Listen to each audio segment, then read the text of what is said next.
قیامت میں کن چیزوں کا حساب کتاب پہلے ہوگا؟ آج کی اس ویڈیو میں آپ جانیں گے کہ قیامت کے دن سب سے پہلے 2 بکریوں کا حساب کیوں لیا جائے گا اور قیامت کے دن باقی جانوروں کا بھی کیا حساب کتاب ہوگا یا نہیں، یہ بھی اس ویڈیو میں آپ کو بتائیں گے۔ اور ہاں، قیامت کے دن بندوں کا حساب کس کس طرح ہوگا اور قیامت کے دن اعمال کا وزن اور اعمال ناموں کی تقسیم کیسے کی جائے گی، مکمل تحقیق کے بعد آج کی یہ ویڈیو پیش کی جا رہی ہے۔ اور سب سے پہلے ناظرین اس بات کی وضاحت کر دیں کہ اللہ کی حکمت بھی یہی ہے کہ اس نے دنیا کو انسانوں کے لیے کام کرنے اور جد و جہد کی جگہ بنایا اور آخرت کو حساب اور جزا کی جگہ بنایا کہ وہاں اللہ نیک کام والوں کو ان کے نیک کام کا ثواب دے گا اور برائی کرنے والوں کو ان کی برائی کی سزا دے گا۔ قیامت کے دن بندے اللہ کے سامنے انتہائی خوف و ذلت کی حالت میں کھڑے ہوں گے۔ قیامت کے دن کا ہولناک منظر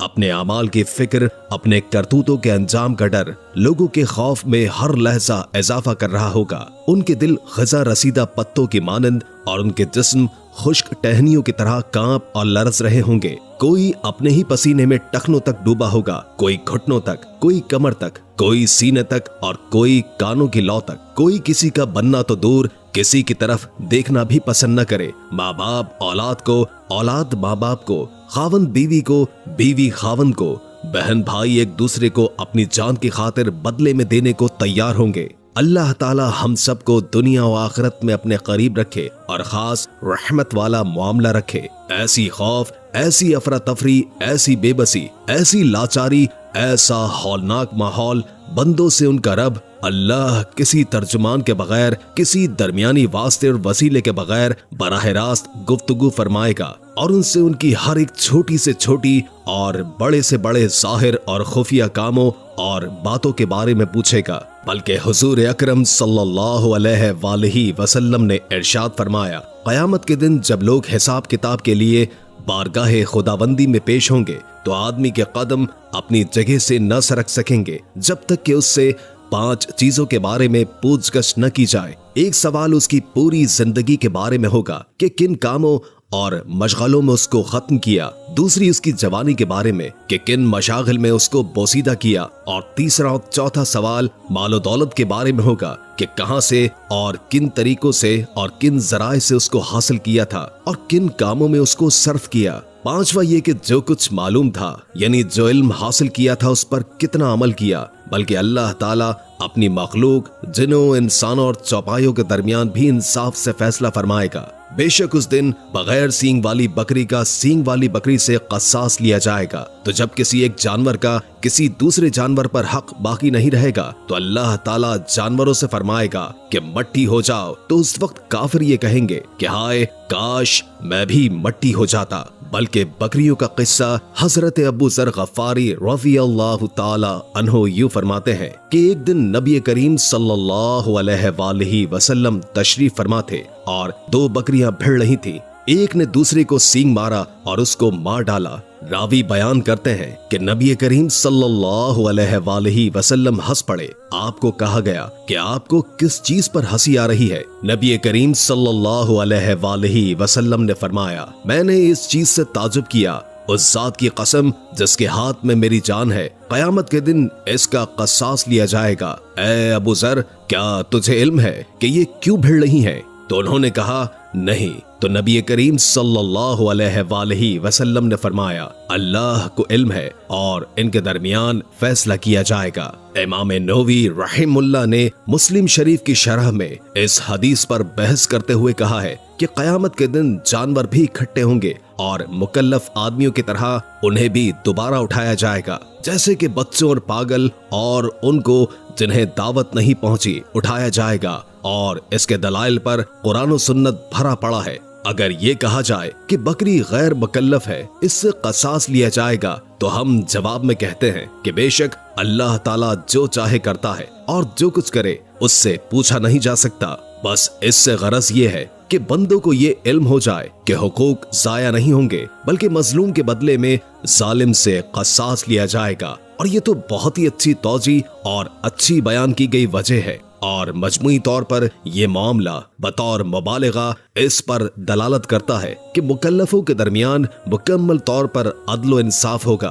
अगर हैवानों का ये हाल है जो कि गैर मुकल्लफ है, तो उनका जो कि अक्ल दानिश रखने वाले शरीफ, कमजोर और ज़ईफ होंगे, उनका क्या हाल होगा। अब नाज़रीन जरा गौर कीजिए कि जब क़यामत के दिन एक जानवर से दूसरे जानवर का बदला दिलवाया जाएगा, अगर कोई इंसान किसी जानवर पर जुल्म करे, उसे मारे पीटे, भूखा प्यासा रखे, तो वो किस कदर अजाब का हकदार होगा। जो लोग जानवरों पर जुल्म करते हैं, सिर्फ तफरीह के लिए भगाते फिरते हैं, बैठे हुए जानवर को तंग करके उठा देते हैं, बेचने वाले जानवर के दांत निकाल लेते हैं, बार बार जोर से लगाम खींचने की वजह से जानवर के मुंह में जख्म कर देते हैं और जानवरों को आपस में लड़वा कर जख्मी कर देते हैं, उन्हें डर जाना चाहिए कि क़यामत के दिन अगर बदला ले लिया गया और जुल्म के सबब जन्नत में जाने से रोक दिया गया, तो उस वक्त क्या करेंगे। लिहाजा जुल्म और नाइंसाफी से बचें और याद रखें नाज़रीन, जब बंदों के अमाल का हिसाब किताब मुकम्मल हो जाएगा और हर बंदे को उसके सब अमाल पर मुश्तमिल एक किताब दे दी जाएगी,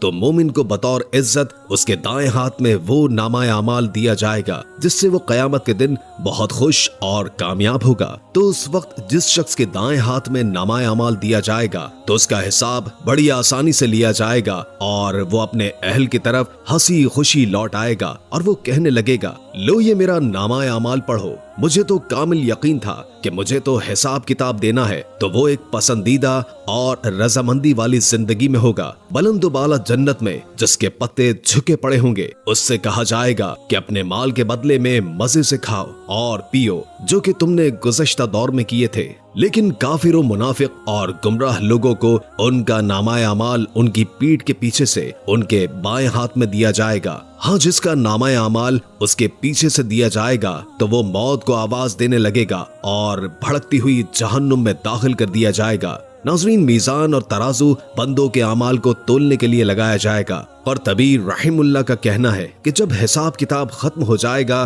तो उसके बाद अमाल का वजन होगा, क्योंकि वजन बदला और सजा के लिए होगा। तो ये जरूरी है कि हिसाबो किताब बाद में हो, क्योंकि हिसाबो किताब तो अमाल की मिक़दार और अंदाजे करने के लिए होगा और वजन इस अंदाजे और मिक़दार का ज़हूर है ताकि उसके हिसाब से बदला दिया जा सके। और शरई नुसूस इस बात पर दलालत करती है कि ये तराजू और मीज़ान हकीकी होगा जिसके दो पलड़े होंगे, जिसके साथ बंदों के अमाल का वजन किया जाएगा। तो वो तराजू इतना अजीम है जिसकी मिक़दार का अंदाजा अल्लाह के अलावा और कोई नहीं कर सकता। अहले इल्म में इस बात का इख्तलाफ है कि आया वो तराजू जिसमें बंदों के अमाल का वजन होगा एक है या एक से ज्यादा होंगे, जो कि हर एक शख्स के लिए खास होगा। तो जिन्होंने ये कहा है कि वो एक से ज्यादा तराजू होंगे, उन्होंने कहा है मुतादिद आयात में मीज़ान का लफ्ज जमा के सीगे से आया है, इसलिए मीज़ान भी कई होंगे। फरमाने बारी ताला है और क़यामत के दिन हम इंसाफ वाले तराजू को दरमियान में लाकर रखेंगे, तो फिर किसी पर जुल्म नहीं किया जाएगा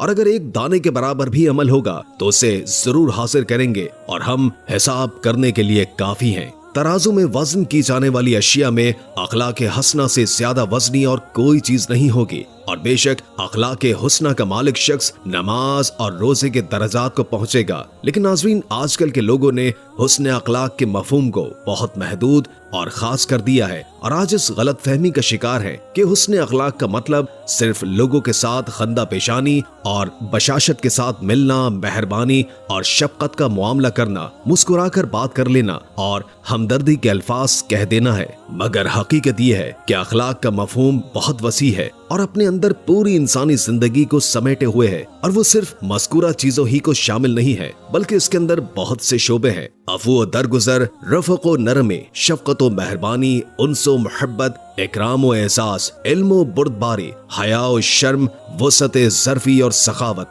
सिला रहमी, हाजत रवाई, इमदाद, सब्र शुक्र, मतानत और संजीदगी, अदल इंसाफ, अमानत और दयानत, माँ बाप, भाई बहन, अजीज़ो अकारिब, बीवी बच्चे, यतीम व मसाकीन, पड़ोसी, मुसलमानों, गैर मुस्लिम, हत्ता के जानवर और परिंदों के साथ भी हुस्न सलूक का मामला वगैरह, ये तमाम हुस्न अखलाक के शोबे हैं जिनकी शरीयत मुताहरा में तालीम दी गई है और इन तमाम शोबों में अच्छा रवैया इख्तियार करने वाला ही अच्छे अखलाक का हामिल और इस अजीम सिफ्त से मुत्तसिफ कहलाने का मुस्तहिक होगा। हुजूर अकरम सल्लल्लाहु अलैहि वसल्लम ने ये फरमाया था कि तुम सबसे मुझे सबसे ज्यादा महबूब और क़यामत के दिन मेरे सबसे करीब वो लोग होंगे जिनके अखलाक अच्छे होंगे। हमारी दुआ है कि अल्लाह ताला हम सबको और तमाम उम्मत मुस्लिमा को खुशखल्की, हुस्न अखलाक, हुस्न मुआमला, सिला रहमी, वसत ज़रफ़ी और हुस्न मुआशरत जैसी अजीम सिफात से मुत्तसिफ व मशीन फरमाए